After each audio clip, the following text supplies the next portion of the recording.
Today, we're going to be looking at a video of how to start up a company in Airline Manager 4 and run it successfully without investing a lot of money into points. Now, I'm assuming you're playing on easy mode. If you're playing realism, I haven't played that yet. I know um, the runways, they take into account how much runway space a plane needs, while in easy mode they don't. And so this is assuming you're playing with in easy mode. If you're playing realism mode, some of these things may not work because I don't know. I haven't played realism mode yet. But anyways, let's start. So first thing that's going to happen is you start off and they tell you, hey, you got your first plane, choose a route.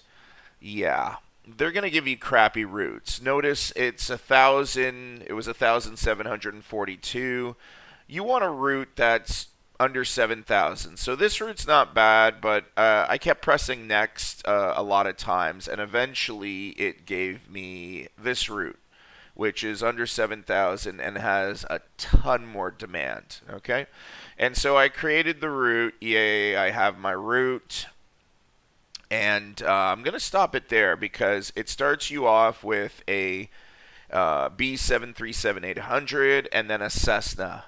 Get rid of the Cessna as soon as you can. It is junk. It is not worth it. You're paying money for pilot and stewardess or whatever they put on there in terms of staff, and it's a waste of money. I have seen the occasional thread on Reddit which says, hey, you need to just retrofit it for first class.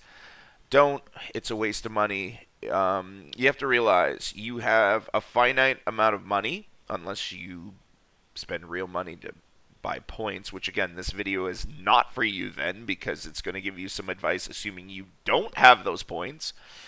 Yeah, you have finite money in the game. You have to use it effectively or you will run your company into the ground. Okay? And so you need to make sure you get the correct airplanes. Using this plane is a waste of time, a waste of resources. Don't do it. You get your first B737-800, hang on to it, and then invest in CRJ 100s until you can invest in a better plane. Okay? That's the route to take, no exceptions. And I'm going to go through what I did and show you some of the mistakes I made along the way. Okay? So, 6 days, yeah, 6 days in, I'm starting to buy as many hubs as possible because hubs are very cheap until you start owning a lot of airplanes. And so I have my first hub, which is Toronto, then Atlanta, then Los Angeles, then Paris. I bought Cairo. I regret that. I wish I'd gone Istanbul and Turkey or maybe Dubai. A couple other hubs that would have been better. But anyways, once you invest in a hub, don't get rid of it. You've lost all that money you put into it. So, 14 days in, this is where I am now. As you can see, I have 15 hubs. At present, I think I have 23. I'm about 4 to 5 months into the game.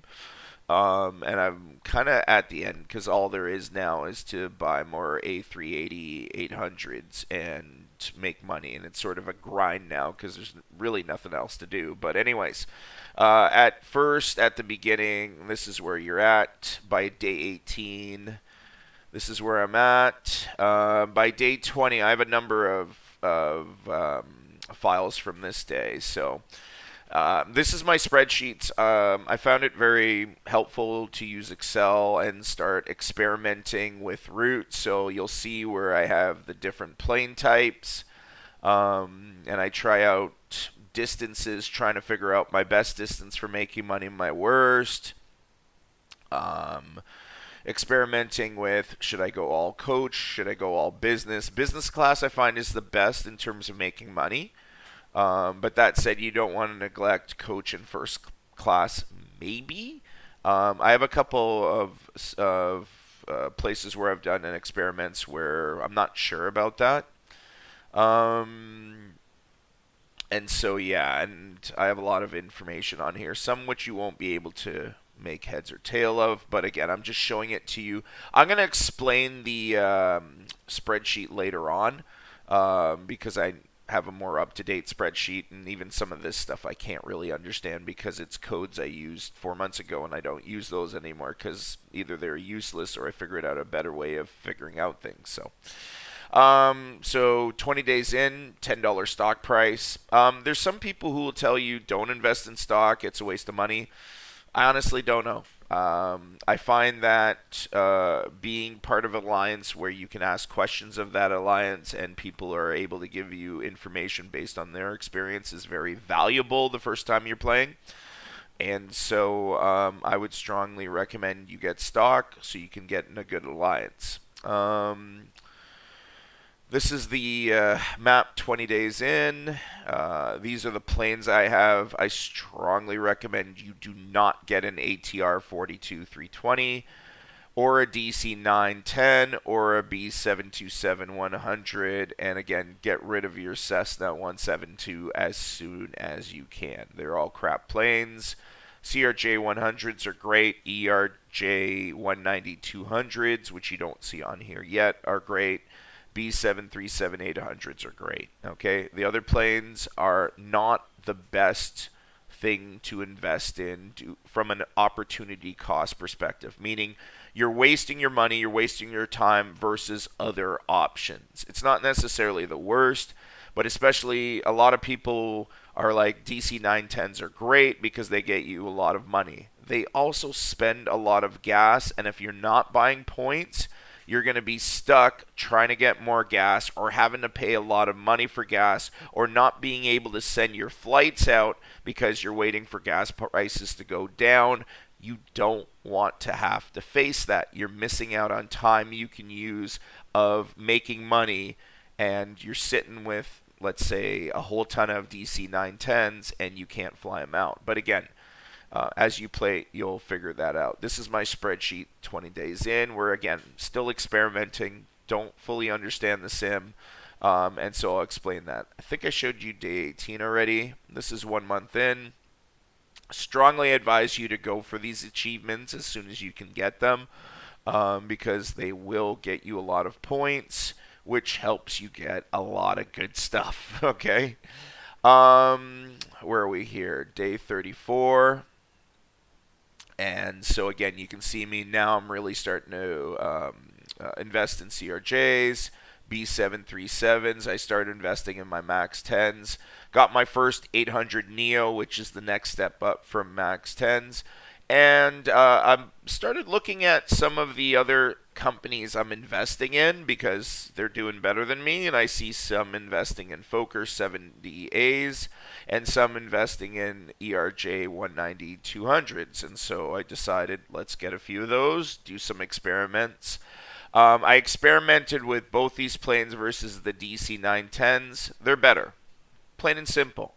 Plane versus plane, they're better. Now, again, some will say, well, how much do they cost? Yeah, but the DC 910s use more gas. And again, if you don't have a lot of points, these planes are better. Period. Okay? The ATR 42-320, it's a junk plane. Do not invest in it. I know some people will say, hey, it's very cheap and it's very low on gas. True, but compared to the CRJ 100s, just don't do it. Wait the extra 300,000, get those CRJs. They are an amazing plane, and I'm going to explain how to fly them properly because I know there'll be somebody sitting here going, oh, I used them and I didn't make money from them. Yeah, that's probably because you flew them incorrectly in terms of the route distance. Okay? With this sim, and again, this is my spreadsheet on day 49, there's a number of things that may work for you that doesn't work for somebody else. So let's look at my spreadsheet and so you can understand it. These are my plane numbers, okay? These are the planes I'm using, okay? I still have some Fokkers because I want to try out some stuff with them, but eventually I'm going to get rid of them. All the ATRs are gone, all the DC-9s are gone, all the B727 100s are gone because I'm nearing endgame. Endgame is basically where you have enough money, and now it's just a grind to get more money so you can have more hangar space, so you can buy more A380 800s. Okay, and so that's what that is. My hubs, my destinations, my rate of return per flight. Per flight. On its own, this is not a key determinant of how much money you're making, because if you have one flight that's, say, making $7,000 and another one that's making 5,000, but this 5,000 flight is coming in every half an hour and this one's coming in every hour, that means that this one's making 10,000 in an hour while this one's making 7,000. Now, of course, if you only log in once a day, this one's making you more. If you log in 3 times in an hour, then this one's making more. Hopefully that makes sense to you. I know some people are visual learners, so they'd have to see it, but I'm going to be showing you that in a bit, okay? This is fuel costs. I calculate my fuel at the most money you pay for it, so that I know that when I'm sending out a flight, I'm going to be making money. Now, some people disagree. Some people say, I'm only going to buy that fuel at $1,000. I'm only going to buy my CO2 credits, assuming you even invest in there. Some people say you don't do that and you just go for the 4 times. But my schedule, I show up 3 times a day and I fly it. So investing in the 4 hour, I forget what the percentage is to get your demand for your flights up to like 97 or 100%. It doesn't work for me. It doesn't work for my real life schedule. And so that's something else you need to realize. And so for me, I'm investing in the 12-hour CO2 bonus, which is 10%, because that gives me more demand. Okay? And again, if you're a first-time user and you're sitting there, what are you talking about? I'm totally lost. You need to play the game a little bit to understand. Okay? This is the fuel that each flight costs me. This is my gross profit per flight. This is just whether, again, is it first class, is it business class, or is it coach only? This is my distance in kilometers, which is very critical, and I'll explain that later. This is my net profit, okay, and you'll see I'm timesing my rate of return by my amount of times I've flown within a period. And there's other stuff I have here as well, which, again, they're just experimentation. So here's some information about my hubs. Right now I'm primarily using Toronto and Atlanta. Once I run out of routes for those, I'm going to be expanding. I'm also sticking money into my catering, but to be honest, it's a lot of time and you really don't get that much money from it. So I've just sort of started focusing only on these two because that's where I have most of my flights. Lounges, I don't know. I got an exclusive, I got a regular, I got another exclusive because this is where most of my event flights fly out of. I'm kind of torn. I don't know whether it's worth it or not. I burn a lot of money on it. Some people say yes to this. Some people say no. I don't know. So you're going to have to experiment for that on your own. Okay. In terms of the planes, these are the costs. These are the planes I recommend minus the Fokker 70A. Once you get above the A330-800 Neo, I spent a bunch I actually bought some points so I could buy the, I forget not the charter, the other one. Don't do that. It's a waste of money, okay? I got one of them. Yay. The 900 Neo, I bought one just to try it out. This one I bought so I could get the points, and I used that on my event flights.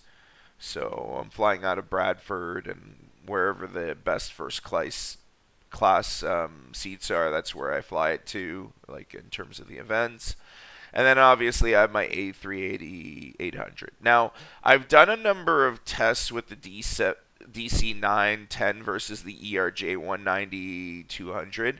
And again, every time I did that, this one was making a much better rate of return than this one.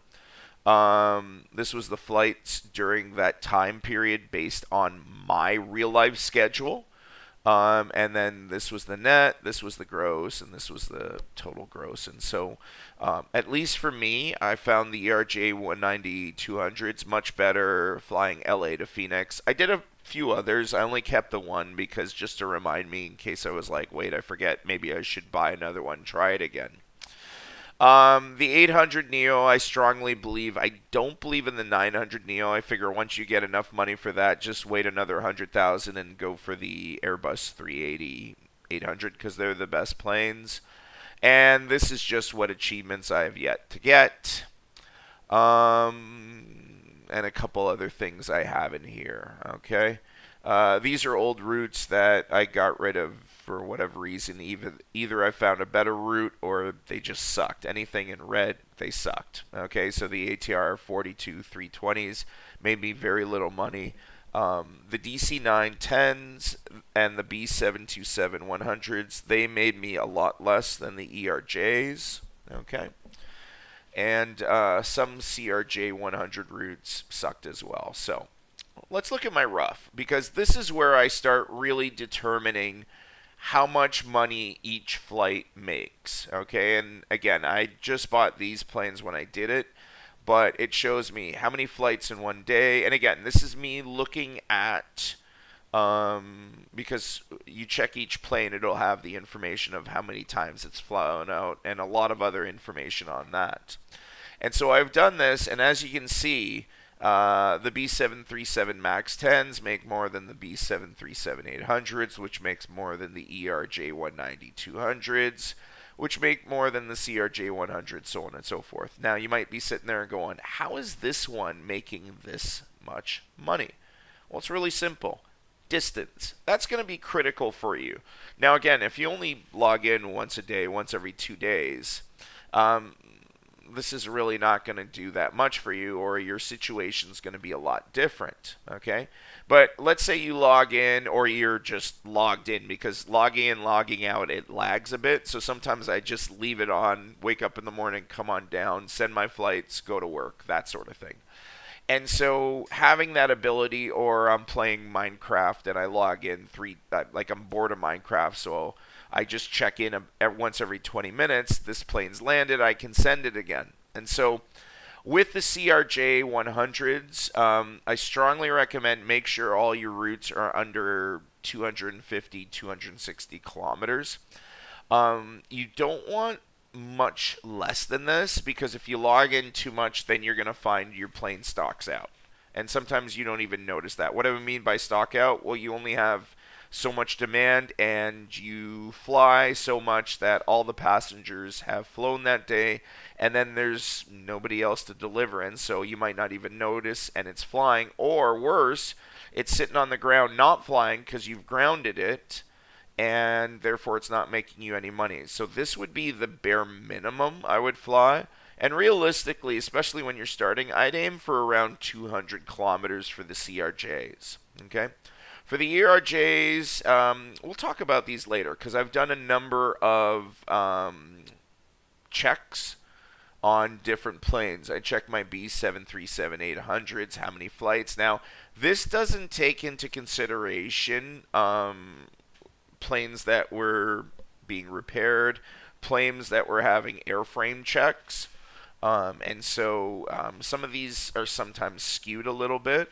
But as you can see, in terms of the best distance, and again, I have a number of them, 7,000, 8,000, 9,000 seems to be the best distance for this. I could be wrong. And again, this is based on my login schedule based on real life time. Another time I checked out a number of my B737s along with my ERJs, along with my CRJs. And again, as you can see, you eventually want to start increasing the quality of plane you're using because the CRJs make you money, but not really that much. Okay, and again, as you can see here, the longer the flight with the CRJ, the less amount of money you're going to make over time. Okay, and I kind of did this experiment. Maybe if it goes really long, it'll make a lot of money. No. Okay, and so for the CRJs, again, 200 kilometers is the optimum ballpark. Okay, and again, that depends on how often you fly. Here you'll see another time I checked out different planes. Still not really sure for the A380 800s or for the 800 Neos. I'm still doing experiments with those. But for the B737 800s and down, I've kind of figured out the best rate of return. Here I sort of check out the CRJs, and as opposed to over 1 day, I try and do it over two. So again, this one's making me the most, followed by this, followed by this, and as you can see, there's a massive uh, sort of chasm between the amount of money I make here, so from 161 to 252 kilometers one way per flight, versus once I start going over that. Okay, and again, I get to 500, and I'm really not making that much money per day.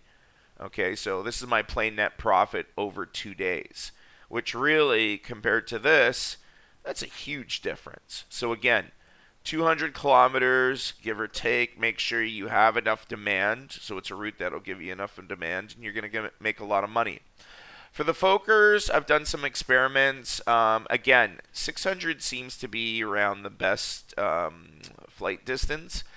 But I do have one that's first class. That's distance is 2,000 kilometers, and it's not as many flights, but it's making me more money. So I need to do more tests. And again, I've put a conclusion here just to remind me, is number 82 better due to first class or distance? And I suspect it's because of first class. So I'm going to be changing these around and experimenting with those. With the ERJs, again, it does seem that 600 kilometers is the best rate of return. But of course, I have this one here that's 1,427 kilometers. And again, conclusion, I need a longer data period. I need to start recording maintenance times and flight times, which I started, but I find that boring, so I might not do that and just assume it's 600. So again, 600 for the ERJs, for the Fokkers, 600 as well, I suspect, but again, that one could be wrong.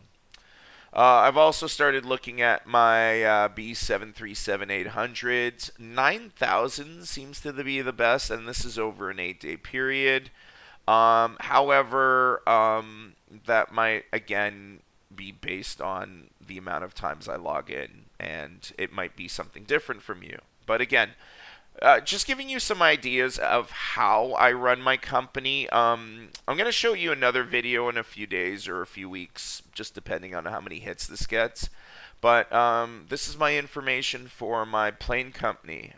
It's probably very valuable, but again, not that much, because it shows you how much money my company makes based on certain routes. But again, that's based on how often I log in, and yours might be different. So realize that. But again, some keys for this: invest in CRJ 100s, followed by ERJ 190 200s, followed by the B737 800s, followed by the MAX 10s, followed by the 800 Neos, followed by the 380 800s, and you should do fine even if you buy no points. And make sure your distance in kilometers one way is the best, and make sure you invest in good hubs. And again, in terms of my hubs, these are really good. I regret this one because I think there's another one in South America that's better. Cairo, I regret. Singapore, I haven't really invested in, so I don't know. Same with Beijing. Caracas, I think, is amazing. I'd use that one again. Washington, I think, is good. And then, haven't really invested in the other one. I suspect Phoenix is going to be a good one. Indianapolis, I lament investing in. And yeah. Thanks for watching. My name is Eagle Scream, aka Red Firekeep. I hope you liked my video. I hope you learned from it. And if you did, please like and subscribe. And I hope you check out my next vid. Later.